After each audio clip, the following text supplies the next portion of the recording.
குழந்தைகளுக்கான அன்பு கதை. அன்பு என்றால் இதுதான். 2 நிமிட கதை. ஒரு அழகான கிராமம் இருந்தது.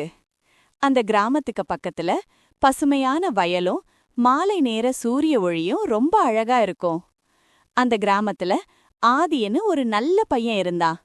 அவன் எல்லாருக்கும் உதவி செய்வான். மிருகங்களையும் மனிதர்களையும் ஒரே மாதிரி நேசிப்பான். அதே கிராமத்துல மித்ரான்னு ஒரு நல்ல மனசுள்ள பெண் இருந்தாள். அவள் பூக்கள், பறவைகள், இயற்கை எல்லாத்தையும் ரொம்ப நேசிப்பாள். ஒரு நாள் மாலை ஆதி மற்றும் மித்ரா வயலுக்குள்ள நடந்து போனாங்க. சூரியன் மெதுவா மறைய ஆரம்பிச்சுது. அப்போ மித்ரா சொன்னாள், ஆதி, இந்த சூரியன் மாதிரி நம்ம மனசும் எப்பவும் ஒளியோட இருக்கணும். ஆதி சிரிச்சுக்கிட்டே சொன்னா, ஆமா மித்ரா, அன்பு இருந்தா இருள் வரவே வராது. அதுக்கப்புறம் இருவரும் ஒருவருக்கொருவர் உதவி செய்ய ஆரம்பிச்சாங்க. யாருக்காவது கஷ்டம் வந்தா இருவரும் சேர்ந்து உதவுவாங்க. மெதுவா மெதுவா அவர்களுக்குள்ள ஒரு அழகான உணர்ச்சி வளர்ந்தது. அது சத்தமில்லாத அன்பு, சண்டை இல்லாத அன்பு, புரிதலோட கூடிய அன்பு.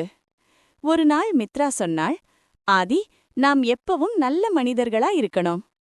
ஆதி சொன்னான், அதுதான் உண்மையான அன்பு. அந்த நாளிலிருந்து அவர்களுடைய அன்பு மலர் மாதிரி வளர்ந்தது. அது எல்லாருக்கும் நல்லதையே கொடுத்தது. கதை சொல்லும் பாடம்: அன்பு என்றால் கவனிப்பு, புரிதல், உதவி. அதுதான் உண்மையான காதல்.